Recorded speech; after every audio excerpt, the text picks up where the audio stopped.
Meus amigos, minhas amigas, bem-vindos ao canal do Instituto de Economia da UFRJ. Eu sou Ronaldo Bicário e essa é a 17ª edição do Conversas sobre o Mundo Contemporâneo, uma mesa redonda de professores do Instituto de Economia que discute justamente os grandes temas do mundo atual. O nosso tema de hoje é justamente o seguinte: as fragilidades dos estados pesam na pandemia. E o objetivo da nossa mesa hoje é justamente debater o peso da falta de recursos no enfrentamento da pandemia. Para conversar com a gente hoje aqui, nós temos o professor Numa Mazati. Tudo bem, Numa? Tranquilo? Numa, abre um pouco o microfone para a gente ouvir a sua voz, pelo menos o pessoal que ouve no podcast saber que você está presente. Tudo Tá bem, certo? Tudo bem, Numa? Bachanzinho, pai da Joaninha, tranquilo, Bacha? Tudo bem, tranquilo, boa noite. Nosso tricolor de fé, preparado para mais uma rodada de debates hoje aqui no Conversas. Eduardo Costa Pinto, tudo bem, Dudu? Tudo bem, Bicalho. Boa noite a todos. Vamos lá para mais uma rodada da nossa mesa, né? Nossa mesa, mais uma vez, sem o nosso grande decano, né? O nosso grande Luiz Carlos Prados, ainda está no estaleiro ainda, né? Se recuperando para voltar aqui a jogar mais essa nossa partida tradicional, semanal, que nós temos aqui no canal.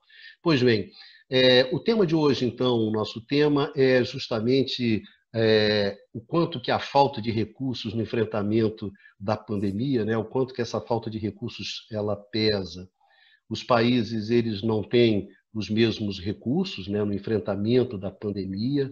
As fragilidades econômicas, institucionais e políticas elas pesam muito na hora de se fazer frente, né, a uma crise sanitária e econômica de tamanha magnitude como é essa que a gente está enfrentando atualmente. Então, desse modo, não bastam simplesmente as vontades, né? É preciso deter recursos e capacidade para mobilizar esses recursos, né? E a escassez desses recursos, muitas vezes, pode acabar pesando mais do que as boas intenções e estratégias planejadas, né, de enfrentamento sanitário da pandemia, né? Ou seja, é bastante desigual, os países não são iguais, né? Existe uma desigualdade nesse enfrentamento e isso pesa muito. E hoje a gente vai discutir exatamente sobre isso, né? Qual a natureza dessa desigualdade, qual a natureza desses recursos. Então, para começar com Baixa, e antes de passar a palavra para o Baixa, lembrar para os nossos amigos, para nossas amigas, que elas podem ouvir esse programa no podcast, né? Tem um podcast canal IE-FRJ, que vocês podem encontrar todos os programas do canal do IE nesse podcast. Então, para começar, Baixa, os países são desiguais. Desiguais em quê? Desiguais por quê na hora do enfrentamento da pandemia? Bom, Bicalho, quando se fala, né, na questão dos recursos para enfrentar a crise ou de uma eventual escassez de recursos, no fundo está se falando sobre a capacidade de gastar para fazer frente aos desafios da pandemia. E aí, em relação à capacidade de gastar, fazer política fiscal ativa para combater os efeitos da pandemia, a primeira questão relevante, a primeira questão a ter em mente diz respeito a se o país tem ou não moeda soberana. Então, países que abdicaram da sua moeda, tá? Seja como o caso dos países europeus que aderiram ao euro, né? Que abriram mão da sua moeda nacional para terem uma moeda unificada, né? No caso o euro, seja o caso de países como o Equador, né, que adotaram a dolarização, quer dizer, abriram mão da sua moeda de moeda própria e passaram a adotar o dólar norte-americano como a moeda de referência. Esses países, então, que abdicaram da moeda nacional eles têm uma capacidade de enfrentamento da crise, em princípio, menor, porque há uma limitação aqui de gasto. Tá?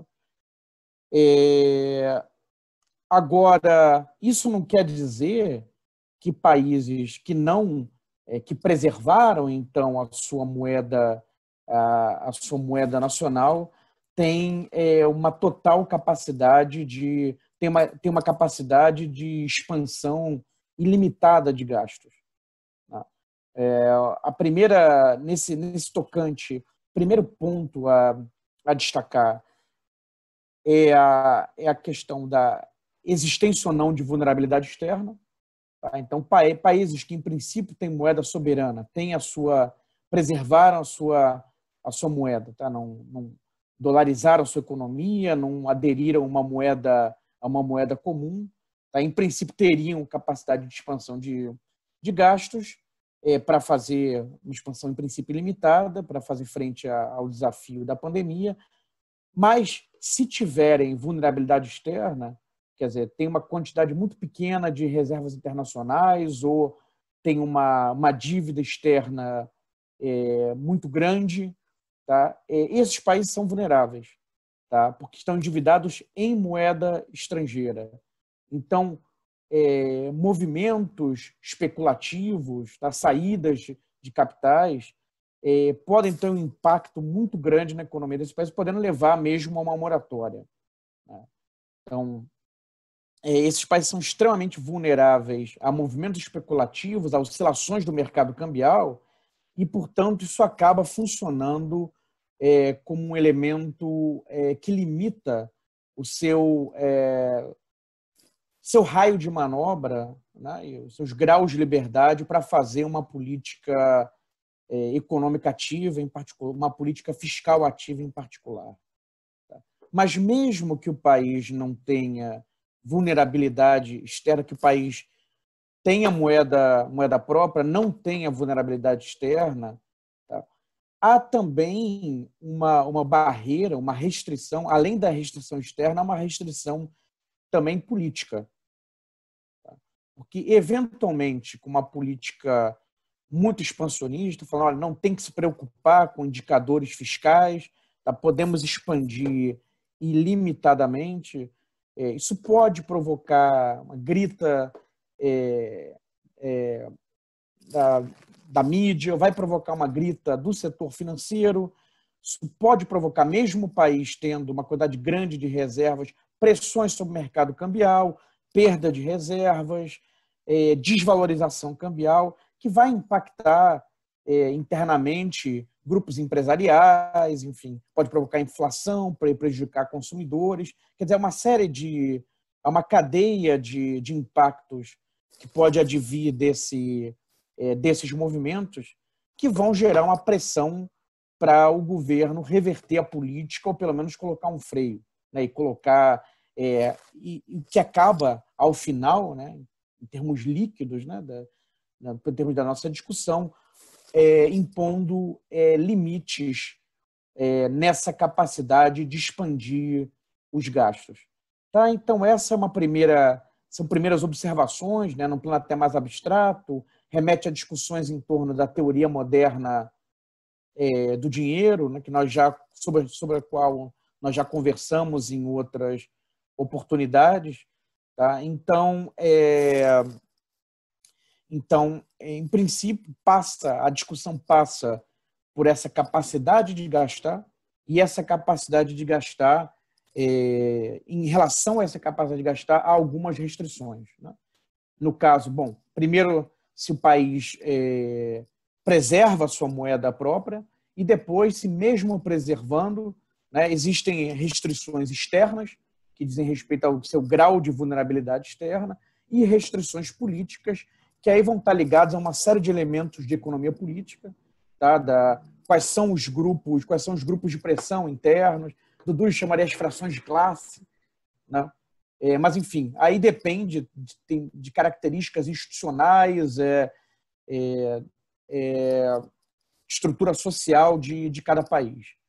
Tá? Então, essas são as primeiras observações, mas tem uma outra questão, né, que acho que os outros os amigos da mesa vão discutir, que é se o país é pobre ou não, né? Quer dizer, se o país é desigual ou não. Esses elementos também jogam um papel muito importante na capacidade de resposta da crise, da pandemia, tá? E o quão afetado ou não o país é.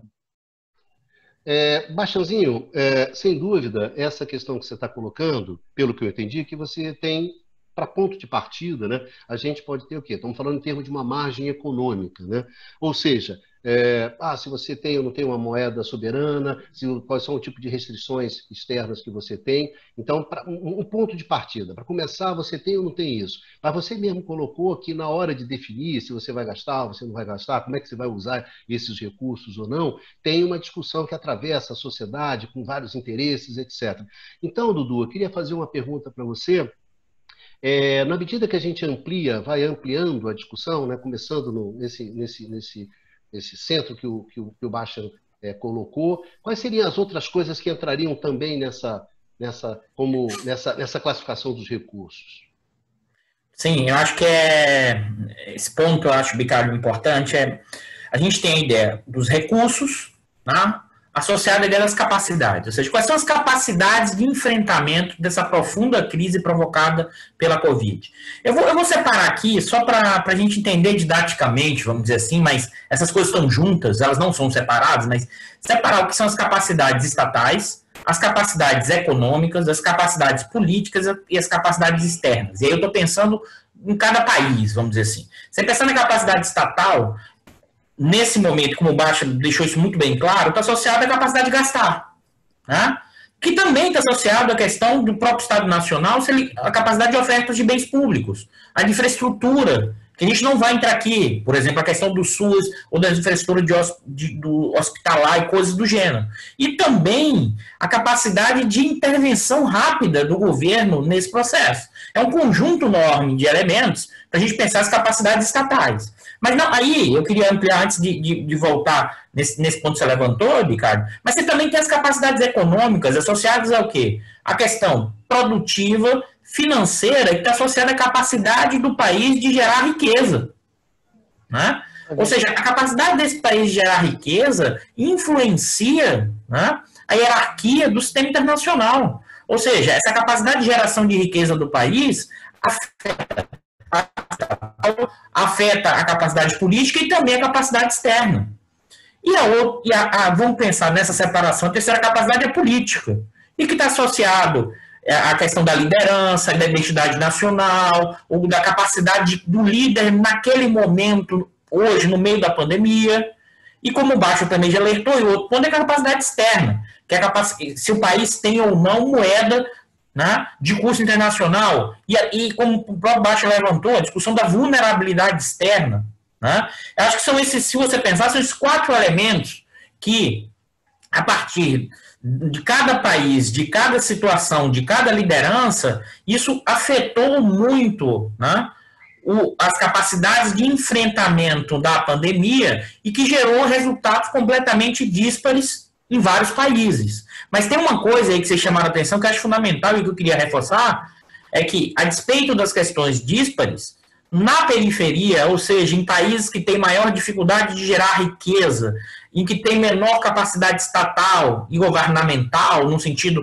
da infraestrutura, desses elementos, você tem uma dificuldade, né, de manter o enfrentamento de mais longo prazo pela questão da pandemia. E aí eu queria focar nessa questão institucional, né, especificamente na questão vamos dizer assim, da dificuldade de como você articular a questão dos gastos, ao mesmo tempo com a questão da própria capacidade dos governos de avançarem ou não nesse enfrentamento, e que isso está associado à questão externa, como o Bachan bem levantou. Então, se eu tenho um país que, nesse momento, que mesmo que consiga um enfrentamento específico, uma certa coesão interna, mas se tem problema de vulnerabilidade externa, como é que eu vou continuar ampliando os gastos? Como é que eu vou manter as pessoas em casa? Então, e isso, eu acho que eu queria reforçar, está associado, em última instância, à capacidade do país de gerar riqueza. né? Que isso tem a ver com o quê? Como esse país está na hierarquia do sistema internacional. E nós outros, o Abarro, né? Principalmente da América Latina, nós temos restrições estruturais que até alguns países que estão associados tanto na geração de riqueza como a vulnerabilidade externa, e aí eu vou evocar a velha CEPAL, né? Ou seja, a vulnerabilidade externa é fruto da nossa estrutura produtiva, né, heterogênea, né, e que gera uma dificuldade de que, se aí eu vou lembrar no centenário do nascimento do Furtado, a dificuldade que os ganhos tecnológicos transbordem para o conjunto da sociedade, que é que o Bate levantou desse ponto final, que é a questão da desigualdade de renda e da questão da pobreza. Então, esses elementos, eu queria reforçar isso, essas capacidades, né, sim, até no curto prazo você consegue resolver, né, a partir de certa liderança, o problema do isolamento, da pandemia, mas como a gente percebe hoje, a pandemia continua, avança, e aí esses recursos aí que acho que o Bicalho quis chamar a atenção, esses recursos econômicos, políticos, institucionais e externos, eles vão ficando escassos no enfrentamento de uma pandemia tão profunda como essa, que gera efeitos econômicos muito profundos. Né? Acho que é um ponto que eu queria destacar, assim, reforçando o que o Bastian falou, mas ampliando no sentido das capacidades, mas no centro dessa discussão da capacidade de gastar ou não. Acho que isso eu queria chamar a atenção. Dudu, pegando esse teu gancho, quer dizer, você tem recursos que no limite são recursos escassos. A pandemia, ela avança, ela se torna cada vez mais pesada, portanto vai pressionando cada vez mais esses recursos, né? Há uma disputa muito grande justamente sobre esses recursos, sobre os custos que vão ser distribuídos dentro da sociedade. Aí eu colocaria o seguinte, aí num determinado momento, quer dizer, você acaba ao fim e ao cabo chegando a uma questão que é como essa sociedade, como ela se constrói.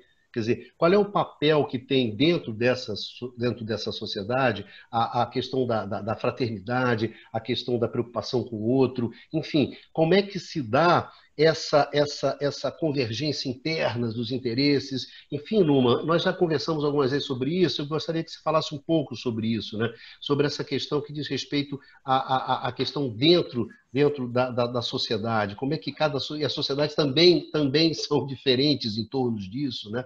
Onde os grandes modelos, um modelo asiático é um modelo mais coletivo, ao passo que o modelo ocidental é um modelo muito mais individualista, assim, numa simplificação digamos assim, impressionista, né? Mas um pouco sobre essa questão, né? Como é que as sociedades constroem a sua solidariedade interna? Eu gostaria que você falasse um pouco sobre isso, Numa, porque ao fim e ao cabo, na hora que a coisa aperta, na hora que a vaca vai para o brejo e aí tu tem que entrar para o jogo, aí como é que a gente vai para esse jogo? Vamos nós todos juntos, ou cada um por si, Deus contra todos, enfim, a gente tem de tudo, né?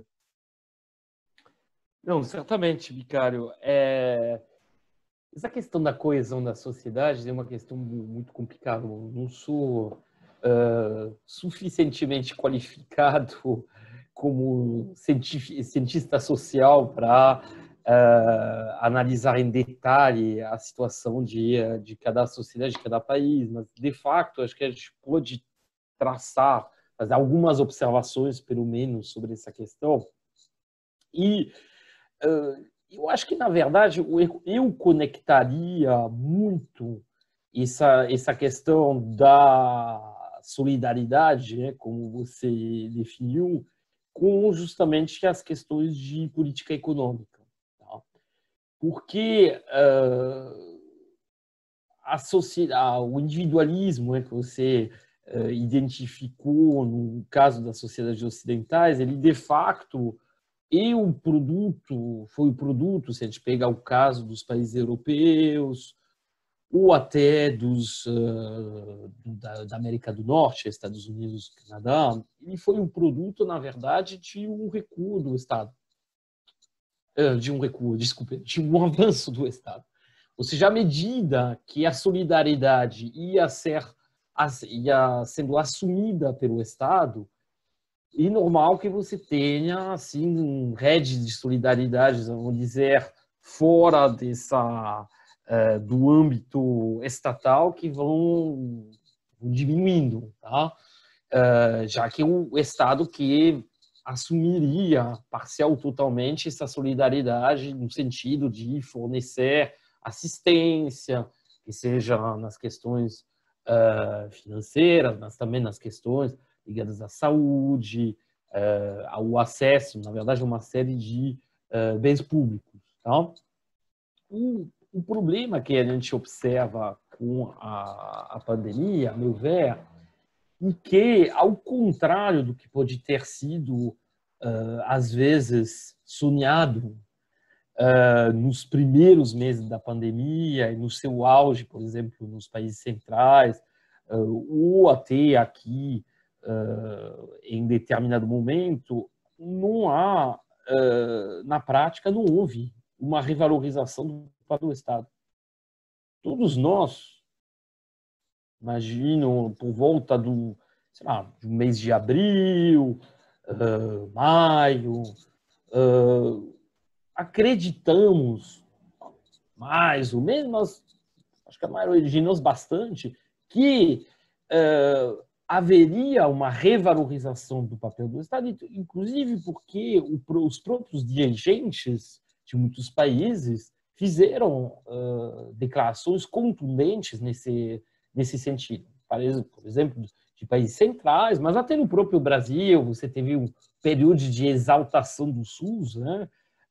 Bom, passou rápido, mas havia como pensar que vamos dizer, ao tocar uma coisa tão fundamental quanto a saúde e a própria sobrevivência fisiológica dos indivíduos, haveria uma conscientização da importância do Estado, da importância de um mecanismo de solidariedade que é encarnado pelo Estado, ou seja, de uma solidariedade organizada e centralizada, que não passe por boa vontade ou por hábitos culturais, que podem, primeiro, não são inicialmente presentes, muitas vezes evoluem no tempo, né? No sentido de um maior individualismo, qualquer seja a sociedade, obviamente, tem gradações fortes hoje em dia, mas acho que é uma evolução geral na direção do individualismo de qualquer jeito, né?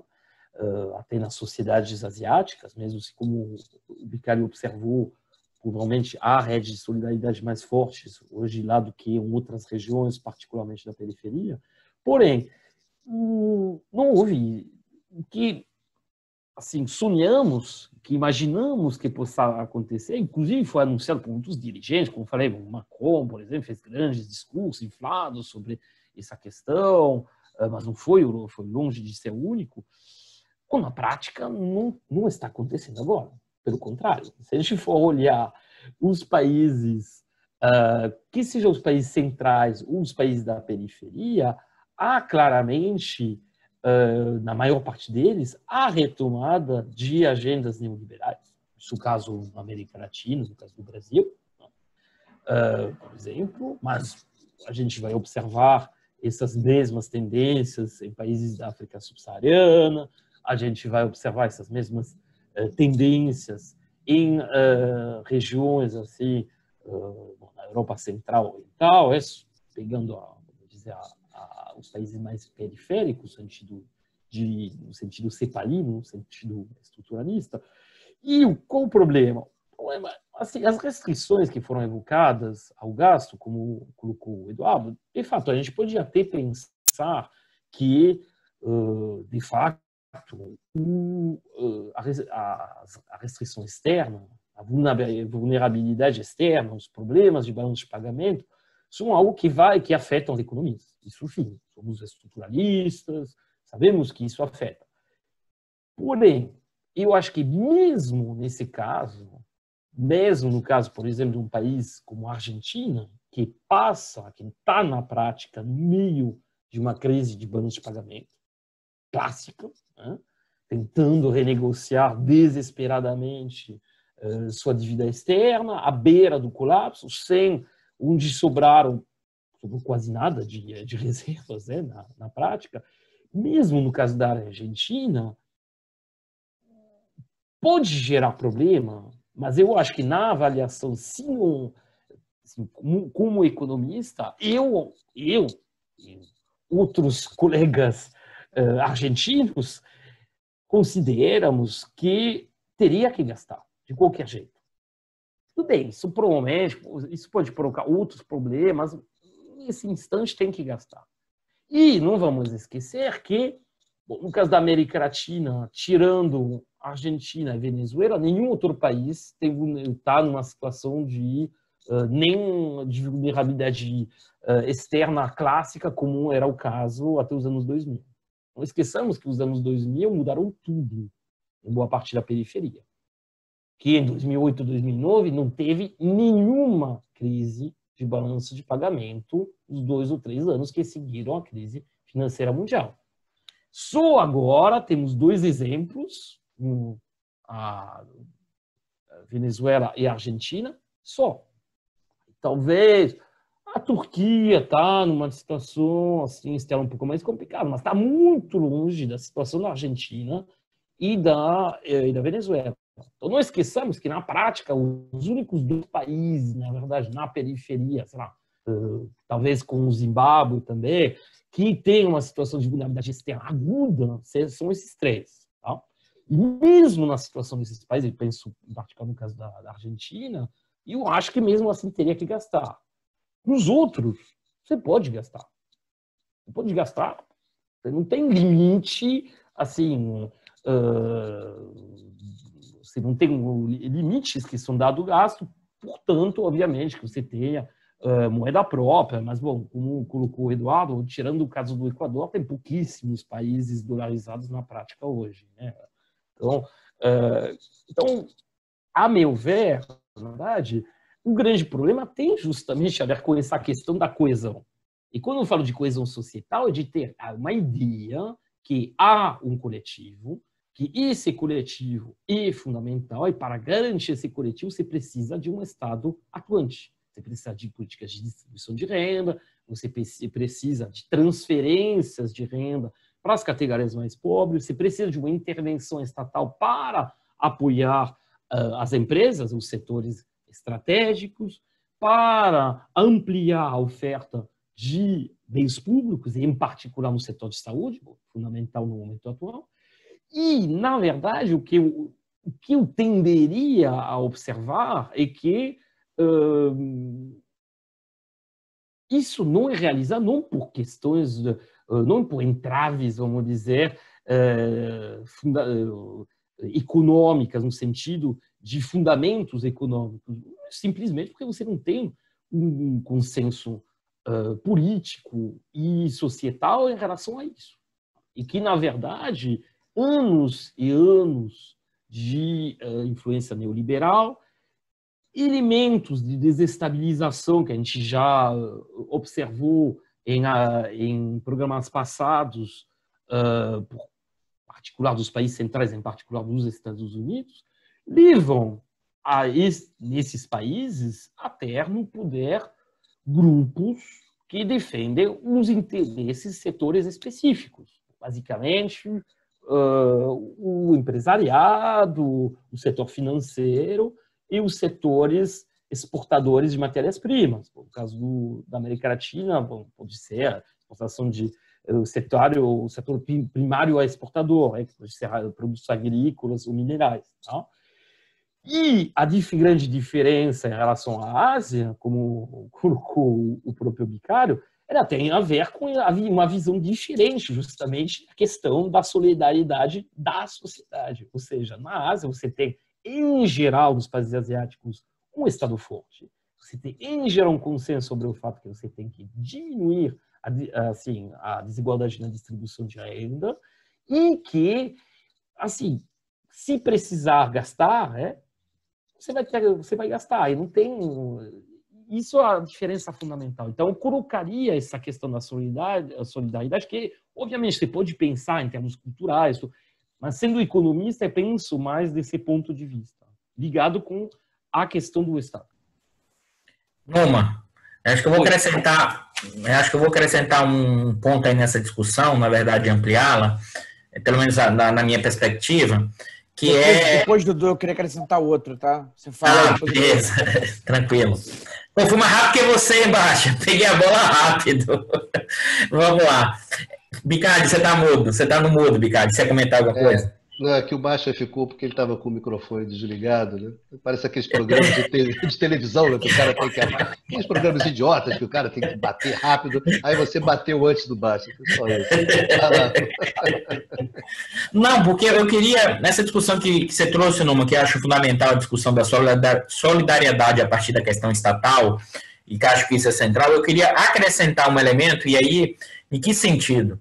Eu acho que tem sim a ver com uma restrição ideológica na questão dos gastos, que você bem alertou muito bem, que você, se a gente quiser pode chamar de horda ou neoliberalismo, ou o quanto o neoliberalismo penetrou nas mentes, corações e tudo mais.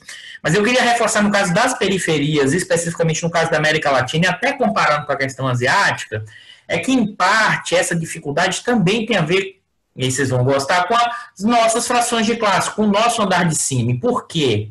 Porque o nosso andar de cima ela tem uma enorme dificuldade, dado isso que você alertou, Numa. As frações agrícolas, as frações financeiras, elas ganham dinheiro mantendo esse poder de forma muito profunda e não criando a ideia de uma identidade nacional.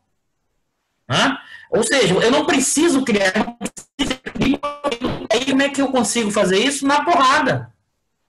O controle social vem pela coerção, né? E não por elementos de consentimento. Por isso que a gente tem uma sociedade, no caso brasileiro, profundamente desigual, e aí você pensa a latino-americana também, enquanto as formas de acumular estão centradas nesse tipo de, vamos chamar assim, capital comercial, né? Ou que tem um papel subalterno dentro dessa relação com os países centrais, e é a lógica diferente asiática, ou seja, a questão da solidariedade estatal ali também é fruto de as frações ou os segmentos que hoje comandam o processo, eles enxergam a ideia da identidade nacional, ou seja, de um projeto de nação e que significa um tipo de inserção diferente no sistema internacional. E isso se a gente olha para aqui, para o nosso caso específico, a nossa dificuldade, inclusive, histórica, e aí, voltando do que o Numa já tinha comentado antes, o Baixa e o Bicalho, é a nossa dificuldade histórica de criar coesão social, de criar um Estado a partir de políticas públicas que gerem um efeito distributivo em termos de renda. Por quê? Porque esses segmentos da sociedade, eles conseguem se manter, ganhar muito dinheiro, acumular, sem precisar incorporar. Né? Ou seja, não é uma coisa de uma irracionalidade desse andar de cima. Ele é racional nesse sentido, porque ele ganha dinheiro com isso. E ele naturaliza, inclusive, né, essas formas de discriminação. Ou seja, os nossos inimigos, vamos dizer assim, dos nossos projetos nacionais é o povo. É o povo porque é ignorante, é o povo porque não... Você inverte a causalidade dos problemas. Ou seja, não é o problema que as estruturas sociais levam a profunda desigualdade dessa população. É essa população que é ignorante. E Nelson Rodrigues vai exemplificar muito bem que é o complexo de vira-lata. Né? Nesse sentido, esse andar de cima, e aí, reforçando o que você falou, mas ampliando no sentido do Estado com essa coesão, esse andar de cima e essas frações, eu acho que a pandemia explicitou isso. Tá? E se você pensa nos casos de alguns países da América Latina, com algumas exceções, mas dado a liderança, que aquilo que você tinha ressaltado, o caso da Argentina é uma exceção nesse processo, mas se você olha o que está acontecendo no Chile, na Bolívia, né, com graus diferentes, porque a gente aqui consegue ser a mais tosqueira, o mais tosco de todos, né, mas são elementos parecidos, porque esse Estado reflete, né, as relações de poder, né, dessas frações de classe. Que essas frações de classe têm a ver com o quê? Com a estrutura produtiva.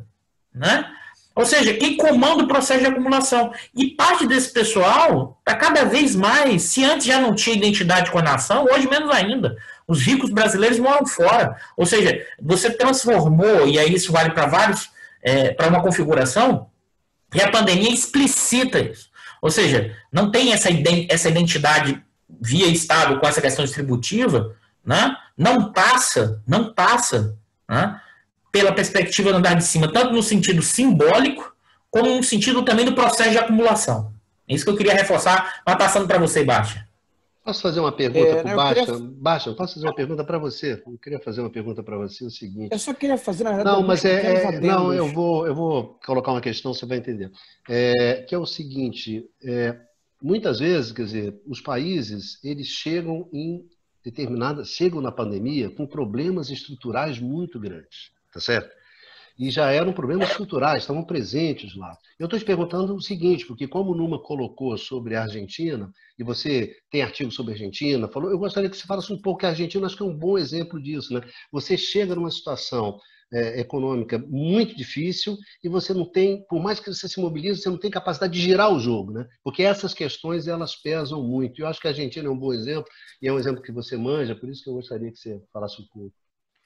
Tá, então eu vou aproveitar e encaixar, né, exatamente no adendo que eu queria fazer, né, que a minha fala anterior, né, foi colocando um pouco em abstrato, né, eventuais restrições, né, que para a expansão dos gastos, né, mas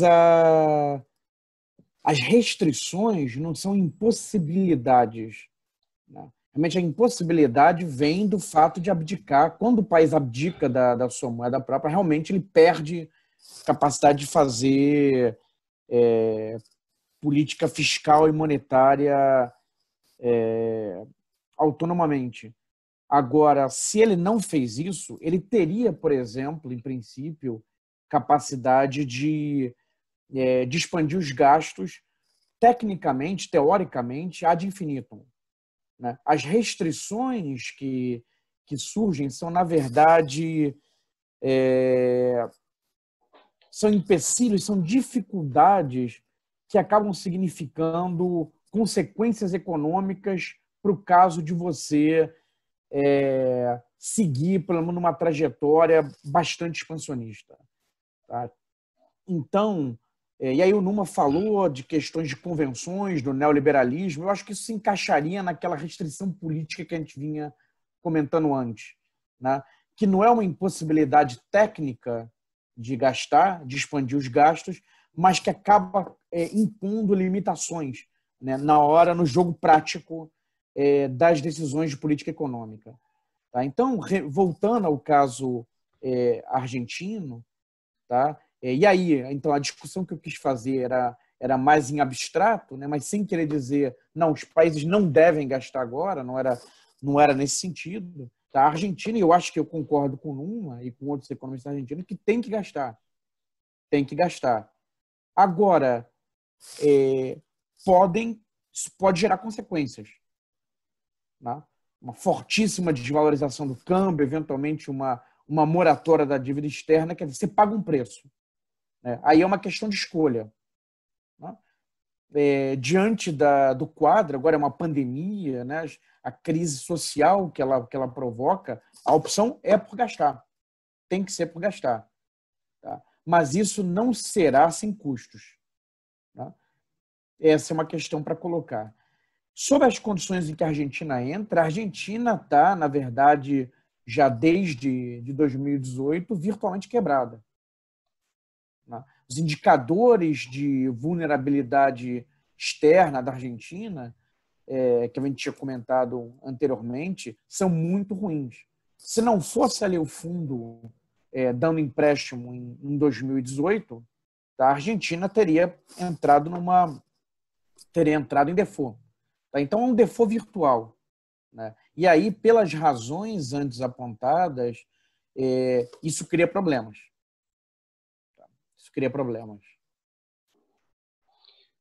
Mas, o Bastian, essa questão, quer dizer, você acha que, por exemplo, no caso argentino, né, onde você teve a posição, por exemplo, aí juntando um pouco as coisas que o Numan colocou, num determinado momento, quer dizer, você tem uma certa coesão dentro dentro da Argentina, né? A oposição apoia as medidas adotadas pelo Fernandes, então vai tendo uma convergência sobre aquilo. Bom, então vamos por aqui. O que eu estava querendo discutir com vocês um pouco isso, que na medida em que a pandemia ela vai se estendendo, então não é um mês, é 2, é 3, é 4, os impactos sobre a economia também vão se tornando impactos cada vez maiores, Então, digamos assim, as pressões, as tensões, elas vão aumentando, né? E eu acho que no caso argentino é um caso interessante para se acompanhar isso, né? Porque você tem uma partida que é uma partida muito boa no início, você consegue dar as respostas, você consegue construir uma coesão interna, que é uma coesão que dá conta do recado, todo mundo vai ali em torno do Fernandes, né? E agora, nitidamente, você vai passando o tempo e você vai começando a surgir situações onde os conflitos vão aumentando, né? A coesão fica mais difícil. Então, digamos assim, o tema que o Numan colocou, quer dizer, as pressões começam a ficar cada vez maiores, né? Você observa também, guardando enormes proporções aí, no caso brasileiro, né, onde você teve os governadores começando, não, vamos lá, e depois as coisas vão aumentando, etc. O que eu queria colocar é o seguinte, quer dizer, na medida em que a crise vai se tornando cada vez mais pesada, aquela visão inicial sobre a gestão da crise, sobre gastar. Quer dizer, as coisas não vão adquirindo uma dimensão muito mais dramática. Embora isso pareça ser uma coisa óbvia, o que a gente está falando é sobre isso, né? Sobre a dramaticidade das pessoas que vão morrendo, das pessoas que vão perdendo emprego, das empresas que vão falindo, e as crises vão acontecendo, ela vai acontecendo, e você colocando a questão do Dudu. E aí, Dudu, você não consegue mobilizar os recursos porque, na verdade, você está tão travado pelo conflito de interesses das suas frações de classe, entre interesse, trabalho, capital, enfim, tudo esse pau comendo, e você, ou seja, aí a crise ela acaba ficando maior, quer dizer. Os países têm a capacidade de tornar as crises maiores, Basta? Começa você. Fazer. Tá. Bom, na Argentina houve liderança, isso é uma coisa, claramente houve liderança, houve consciência da sociedade, o que também está associado à liderança. Então, houve uma adesão muito forte ao confinamento. Agora, a Argentina foi um pouco mais devagar do ponto de vista das medidas de auxílio, né, para as pessoas ficarem em casa. Quer dizer, então ela saiu muito bem do ponto de vista do pessoal, comprou a ideia, né, de que tinha que tomar cuidado realmente da periculosidade do coronavírus. Mas as medidas de auxílio para as pessoas ficarem em casa, monetárias, a resposta foi um pouco mais lenta, né? Aí tem a questão também, naturalmente, de 3, 4 meses de confinamento, né? As empresas, como você foi colocando, as empresas entram em dificuldade, as pessoas, um país que tem problemas sociais também, tem setor informal, tem trabalho precário, as pessoas querem reativar a economia. Isso por um lado, né? Querem começar a sair do confinamento. É essa pressão que a gente também observou aqui no Brasil. Mas uma outra questão agora então vamos gastar, vamos dar auxílio para o pessoal ficar em casa, mas aí está tentando renegociar a dívida externa, né? Fazer um canre, como eles falam lá. Mas aí como é que vai ser? Se não conseguir, tem pressão, o câmbio está desvalorizando, está tendo pressão no câmbio nos últimos dias. Aí pode, eventualmente, é uma economia que trabalha muito com dólar, né? A dólar é uma referência muito importante para as pessoas. Mas e aí? Então, eventualmente, vai chegar uma moratória, vai decretar uma moratória da dívida externa, mas aí como é que vai ser para as grandes empresas captarem lá fora? Vai ficar mais difícil, vai ficar mais complicado. Então, esse jogo de interesses, realmente, pelo próprio tempo do confinamento, pelas consequências das decisões de política econômica, afetando de maneira distinta os agentes, isso começa a minar aquela coesão interna inicial. Tá? E aí é mais difícil, a despeito da liderança, como há essa dificuldade, essa vulnerabilidade externa, fica mais difícil de fechar uma agenda comum, tá? Porque os interesses podem conflitar de maneira mais aguda. Só uma observação, um dado da CEPAL indica que na América Latina, não é uma exclusividade da Argentina, a previsão deles é que 20% das empresas na América Latina fecharão as portas em definitivo em função do coronavírus.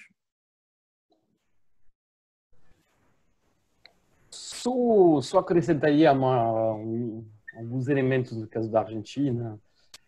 Como colocou o Eduardo, que tem preocupado imensamente a equipe econômica na Argentina, no Banco Central, e obviamente a questão da renegociação da dívida com o FMI, que tem se tornado uma novela, né, mexicano-brasileira, né, dependendo do ponto de vista, que na verdade está assombrando esse governo desde o início. Desde sua chegada ao poder. Desde sua chegada, o governo chegou numa situação de herdou do governo Macri uma situação externa sustentável, tinha que negociar. Acabaram, de fato, as reservas operacionais, ou seja, a gente está numa situação virtual de default, né, da dívida, e está nesse processo de negociação que vai sempre sendo empurrado para frente. Inicialmente era para ser, as últimas negociações deviam ser em maio, aí depois houve renegociação aí para o final de junho, agora tinha uma data do dia 24 de julho, onde nada foi total, enfim, nada. Não teve a resolução prática. O problema é que a Argentina vive nisso e o governo do Fernandes, a equipe econômica, mas mais do que isso, assim, acho que o governo, o próprio Fernandes, não querem dar calote. Eles não querem repetir o que tinha feito, não calote, no sentido, não calote puro, mas eles não querem forçar uma negociação como tinha feito o Kirchner quando chegou no poder. E o problema é que, assim, não há muita outra solução do que de fazer isso. Esse bom mocismo para conservar assim, o apoio, o suposto apoio do fundo dos países centrais, não sei qual resultado, sinceramente, vai dar. Porque na situação atual, eu acho que a única solução é repetir, de uma certa forma, o que tinha feito o Kirchner. Seria dar um calote e pronto. Só que não há consenso político dentro do governo em relação a isso. Isso vem acaparando. Como colocou o Eduardo, a resposta em termos sociais, em termos de transferências na Argentina, foi muito pífia. Tem um forte medo de uma parte do governo em relação ao aumento dos gastos necessários por conta das consequências econômicas da pandemia, e muito rachado nesse sentido. No sentido, não é rachado do ponto de vista político, digo, mas do ponto de em relação a essa questão dos gastos, em relação aí tem grupos muito bem identificados dentro do governo e por enquanto, quem está dominando esse debate no governo argentino é claramente a turma mais, vamos dizer, austera, mais frugal, para usar a expressão que... Não, e uma observação, Numa, você está renegociando com o FMI, está negociando com o FMI, que tradicionalmente impõe medidas fiscais austeras. Não, então, também tem esse conflito, né? Sim. Não, e tem esse conflito, e tem um fato que o próprio Fernandes,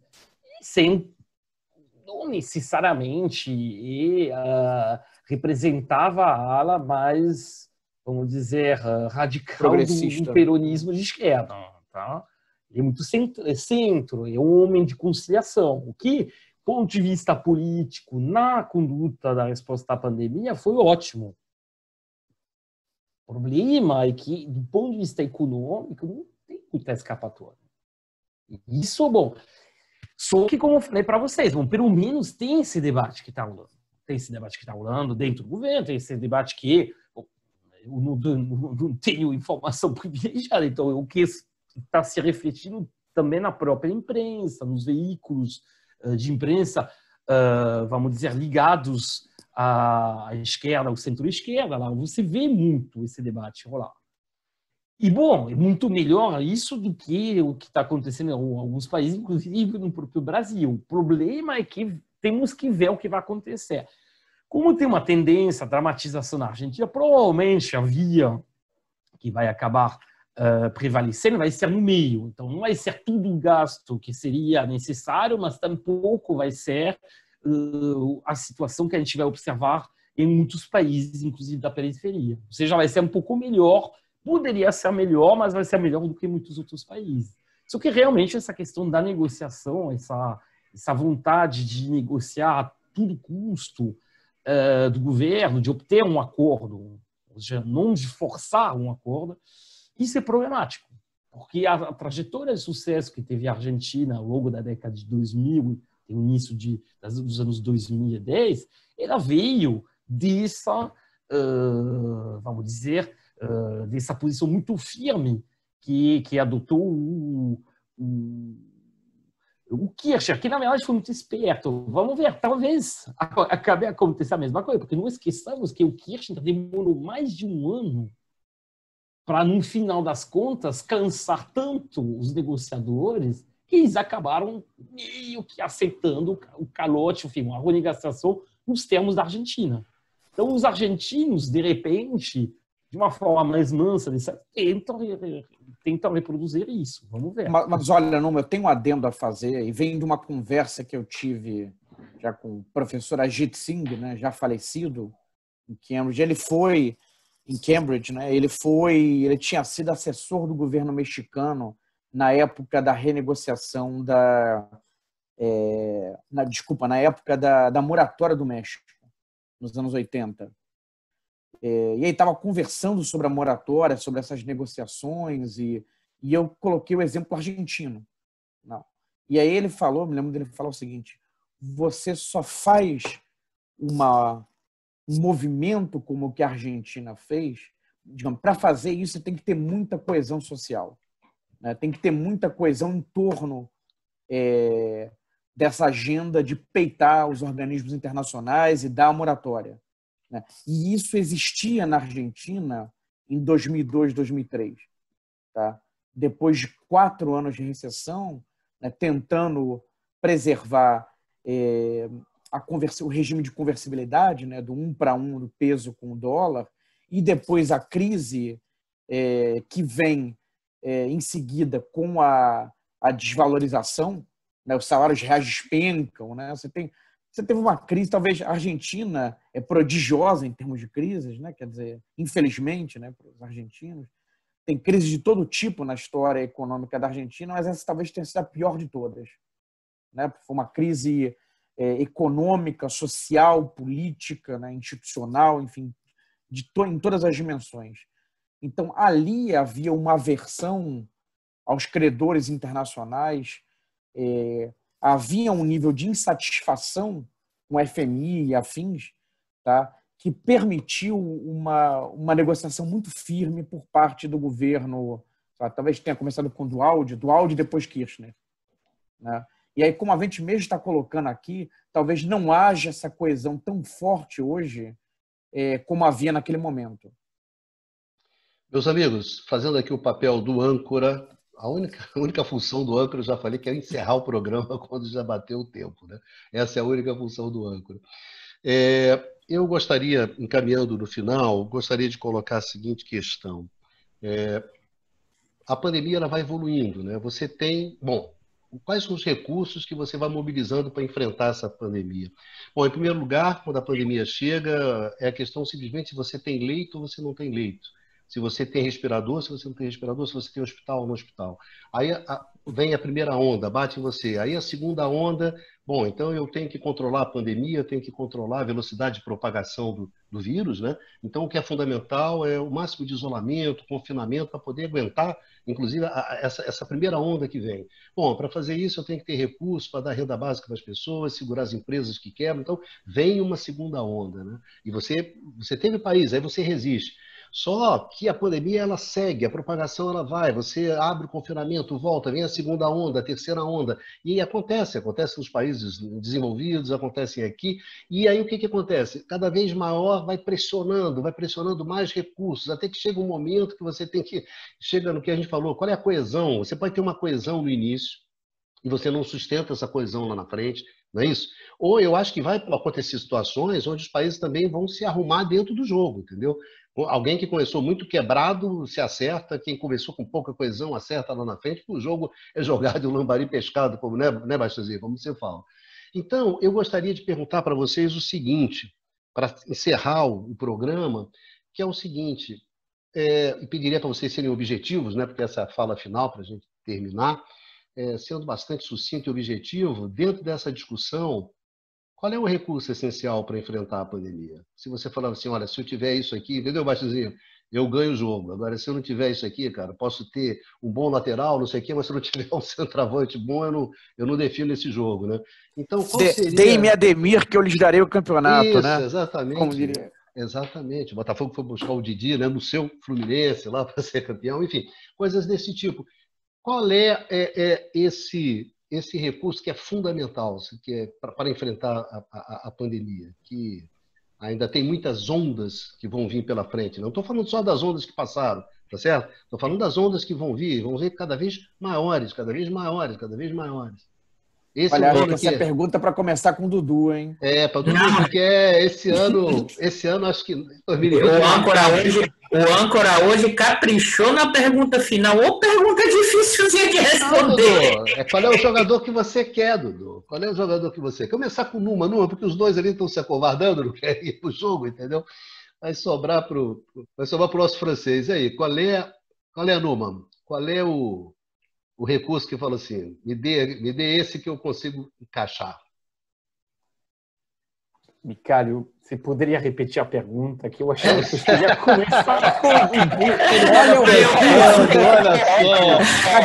tentando ganhar tempo. Eu penso nisso, estava pensando no outro. Baixazinho, vai você com as suas metáforas. Não, mas eu posso elaborar, mas... Você poderia falar de novo a pergunta? A gente corta. Simplesmente isso. Não, vai, tá tranquilo. Isso aqui é uma conversa, né? Conversas tem esse lance. Presta atenção, rapaz. Aquela coisa. Qual é o recurso essencial para encarar as ondas que vão vir da pandemia, né? A gente falou aqui sobre tudo, coesão, recurso econômico e tal. Se você fala assim, Numa, tem que escolher um cara. Qual é esse?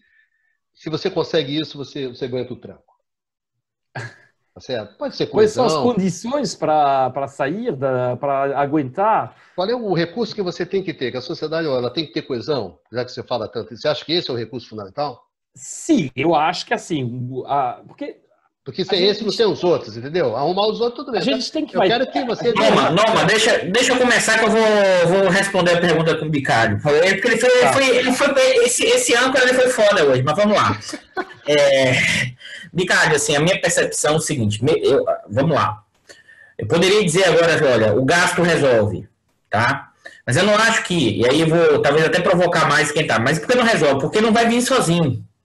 Porque junto com isso vai gerar profundas reconfigurações distributivas e de relações de poder que tem a ver com o interno, com quem é o andar de cima, do quem é o andar de baixo, de quem é o processo, que eu acho que nesse momento, por mais que a gente tenha recursos específicos, dada a nossa condição de dependência, dada a nossa configuração de classe, estrutura produtiva, o que a gente vai fazer é amenizar esse negócio. Porque eu acho que a gente, na verdade, a pandemia tem um impacto, tá? E que está se mostrando muito maior até do que a gente esperava no sentido econômico. Tá? Então o jogo vai ficar cada vez mais embolado, vai ter mais gente caindo no campo, mesmo que a gente tenha recursos dos mais diversos, mesmo que aí, assim, eu sei que vocês comentaram o Numa e o Baixa muito na questão dos gastos, são fundamentais para avançar, mas eu acho que nessa configuração, mesmo avançando os gastos, o jogo vai ficar muito pesado. Vai ser, vamos dizer assim, trava de chuteira no joelho, na perna, vai virar quase um fight, porque eu acho que os conflitos distributivos vão se acentuar muito fortemente, e acho que na periferia isso é mais forte ainda, porque parte do andar de cima, por enquanto, né, que está financiarizado, já voltou a ter seu estoque de riqueza e agora quer implementar uma outra lógica.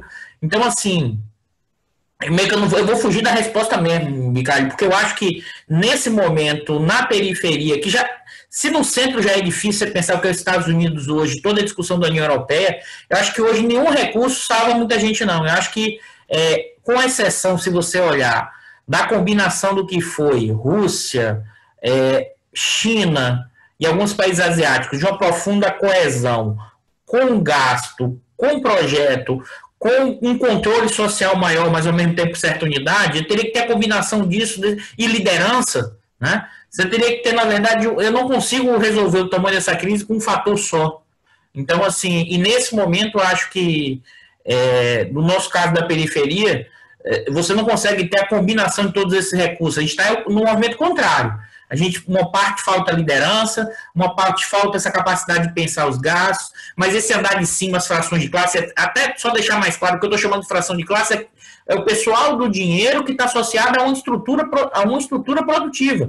Esse pessoal já desembarcou, então, assim, eu aí vou ser muito pessimista mesmo, nesse momento histórico, o que poderia amenizar são algumas dimensões que a gente não tem nesse quadro, e acho que a gente ainda o jogo vai embolar muito mais, vai ter gente caindo no campo, vai ter gente entrando no campo, e a gente vai ter que reconstruir muita coisa, a gente vai ter que reconstruir dos mais diversos elementos. Agora, se eu tivesse de apostar hoje, né, para dizer que não fugir da resposta, acho que o elemento fundamental, além dos gastos e outras dimensões, é a coesão social, no sentido de um projeto que incorpora a ideia de unidade nacional e com solidariedade. Esse, então, se a gente pensar do andar de cima, do andar de baixo da sociedade, esse foi pro caramba, que não adianta ter apenas liderança, porque acho que tem que separar o que é a liderança, né, do que a ideia de coesão, de identidade e unidade. Isso é uma condição necessária, mas não suficiente para garantir o resto. Baixazinho, você que começou a brincadeira, a roda. Bicalho. Ele caprichou, né, Baixa? O Bicalho hoje foi foda nesse final. Ele botou a bola dividida, não. Ele botou a bola para correr e eu vi 3 zagueiros lá dando voadora para quem for catar a bola. Hoje, ainda bola aquela coisa de gandulas colocando bola rápido no campo, né? Hoje foi muita sementinha da maldade do nosso âncora, né? Ele está aproveitando que o nosso decano não está presente, né? E fazendo não tá maldade. Se comportando, está fazendo maldade. Bom, Bicalho, assim como a gente fala que, né, por exemplo, desastres aéreos nunca é um fator só, né? Nunca é um fator só, é uma combinação de fatores, porque uma situação, são situações complexas, né? E aqui também, né, não dá para ser um fator só. Né? Às vezes nem no esporte, né? Por exemplo, eu pergunto a você se colocar o Messi no seu Botafogo, vocês ganham o Brasileiro? Eu acho que não. Tá? Eu acho não, você acha não, eu tenho certeza, Baixa. Vai, Baixa, vai. Então, dentre esses fatores, né,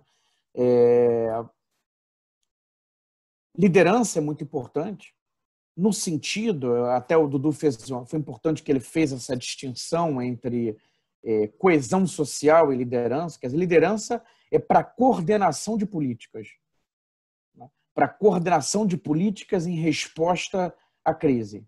Mas isso não é sinônimo de coesão, né? A liderança é para isso, né? Tenta criar uma consciência, tá? E coordenar as políticas de compras de equipamentos hospitalares, enfim, articular com os estados, com os municípios, pensando aqui um pouco na nossa divisão política no Brasil. Mas liderança é importante, né?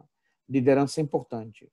Gasto, seja do ponto de vista dos gastos no complexo da saúde, né? Para geração de instrumentos médicos que são necessários, né? Seja do ponto de vista do auxílio para os mais vulneráveis, né, para conseguirem terem melhores condições de ficar em casa, ter menor necessidade de sair, para empresas, para evitar quebradeira e eu acho que o desemprego que se sucede, tá? Agora, é um desafio, é o desafio de uma geração, né? Mais do que uma geração, né? Tem gente que, eventualmente, quem morreu com 90 anos no ano passado, né? Nunca passou por uma situação similar à que a gente está experimentando. Então, é uma situação de mares nunca antes navegados, né? Porque era um outro mundo quando algo similar aconteceu na gripe espanhola. Então, necessariamente, é uma combinação de fatores, tá? E não tem jogo fácil, tá? Agora, em países mais pobres, países da periferia, a situação é mais complicada, né? Porque há elementos estruturais, seja elementos estruturais como o que a Argentina enfrenta, né, de dificuldades associadas a uma maior vulnerabilidade externa, que a Argentina enfrenta, mas o Brasil, por exemplo, não enfrenta. Tá? Países mais pobres têm todo esse problema da uma parcela maior da população com trabalho precário, né, que se não receber os auxílios vai ter que sair mesmo para conseguir o seu ganha-pão, pessoas que habitam no mesmo cômodo, famílias inteiras no mesmo cômodo, então se um se contamina uma família inteira, e acaba contaminando a vizinhança também, tá? E também porque são sociedades mais fraturadas, né? São sociedades mais partilhadas, tá? Em que, como o Dudu chamou atenção numa fala, não nessa última também, mas numa anterior, em que eventualmente as elites são mais voltadas para o seu próprio projeto, não tem uma perspectiva nacional, né? Não tem uma preocupação de coesão social, tá? Ou pelo menos é menor do que na maior parte dos países do norte. Então, jogar nessas condições, esse é um campo bem mais esburacado. Tá? Então, tem desafios que todos os países enfrentam, mas o desafio na periferia é um desafio mais amplo. Numa, agora que você já teve tempo para imaginar, então já pode fechar o programa assim de uma forma objetiva, concreta. Vai lá, Numa. Objetiva, leia-se em 5 minutos. Vai lá, Numazinha, agora você pode jogar. Então, cronômetro ligado. Assim, falar basquete, né? Não, eu acho que eu concordo com as conclusões dos meus camaradas, mas vou querer tecer algumas observações só em cima do que eles já falaram, nessa parte conclusiva do programa. Eu acho que soluções, na verdade, têm, de uma certa forma, um destino herdado ao longo desse período de pandemia, para sair dessa pandemia. E você herda, todos os países assim, herdam condições estruturais. Tá? Condições estruturais, e quando eu falo de estrutura, eu estou pensando em estrutura econômica, estrutura produtiva, mas também em estrutura social, em estrutura política, estrutura de representação. Bom, aí, tentando assim, conciliar, assim, juntar um pouco as intervenções, tanto do Eduardo quanto do Eduardo Costa Pinto, o outro Eduardo, eu diria que, infelizmente, com raras exceções, os países vão assim seguindo a trajetória, os países da periferia, vão seguindo a trajetória que já tinham e vão, só que num patamar abaixo em termos de crescimento, com o surgimento de novos problemas. Ou seja, se a gente pega, por exemplo, os países asiáticos, se a gente pegar, por exemplo, a China, mesmo se hoje em dia é difícil considerar a China, sempre tem um debate se a China é um país em desenvolvimento, se não virou um país central pela sua posição no sistema mundial. A gente viu que as projeções de crescimento chinês já são positivas por ano.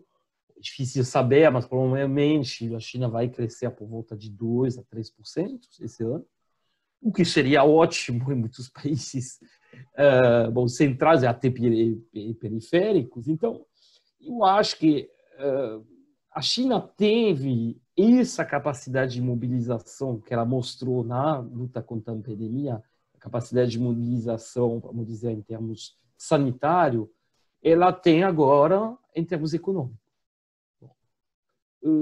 Isso, como o Eduardo Baixa fala de gastar, ele pensa, obviamente, nessa capacidade de mobilização econômica.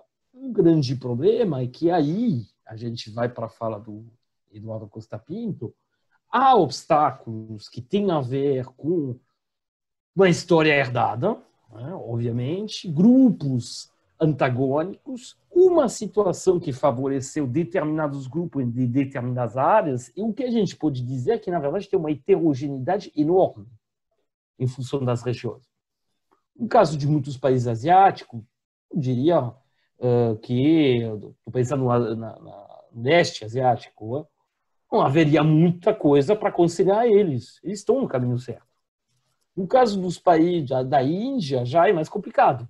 No caso dos países da África subsaariana, lá também é muito complicado saber o que vai acontecer. O que seria preciso, obviamente, seria gastar, mas lá também você vai ter coalizões que não necessariamente vão apoiar isso. No caso da América Latina, já que a gente está aqui, e eu acho que, infelizmente, essa saída de crise, ela vai ser exatamente o contrário. Aí não vou responder a sua pergunta. A sua pergunta seria, teria que gastar, teria que prezar as políticas sociais. Porém, não é isso que vai acontecer. E eu acho que, infelizmente, a gente vai sair muito pior dessa crise. Por quê? Porque muitos países, na prática, nos últimos tempos, houve uma perda de poder de barganha dos trabalhadores, houve reformas da legislação trabalhista, houve, na prática, você organizou um ambiente legal que é muito favorável aos empregadores, às empresas, em detrimento dos trabalhadores. E agora, com o enorme desemprego, aí a queda na informalidade, uma parcela maior ainda da população laboral, o que vai acontecer é que você cria as condições legais para enfraquecer os trabalhadores e agora você tem a crise que, com o desemprego, vai enfraquecer mais ainda o poder de barganha desses trabalhadores. Então, a minha visão é que vai piorar bastante. A gente vai seguir em muitos países as tendências que se desenhavam antes, só que num patamar muito abaixo. Isso que eu diria. Bem, obrigado, Numa. Obrigado pela sua participação nessa mesa redonda. Obrigado também ao Baixazinho. Muito obrigado, Baixa, pela sua participação. Dudu Obrigado. também, muito obrigado. Queria agradecer aos nossos amigos, né, e às nossas amigas que nos acompanham nesse programa, né? E gostaria de desejar melhoras ao nosso amigo Prado, né? Estamos aqui na expectativa de que ele volte a compor essa mesa, né? Mesa que ele teve um papel muito grande na criação desse programa, né? Foi uma das pessoas que mais deu força para que a gente fizesse esse programa. Então, esperando que o Pradinho se recupere e volte, né? Bom, enfim, desejando a todos que se cuidem, né? Por favor, se cuidem. Vida que segue, tá difícil, mas a gente vamos em frente, né? Que sempre tem, querendo ou não querendo, sempre tem um amanhã, né?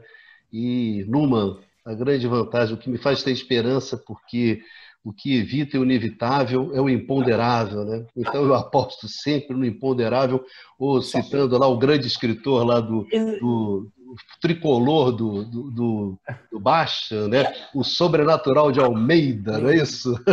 Só uma observação, Bicalho.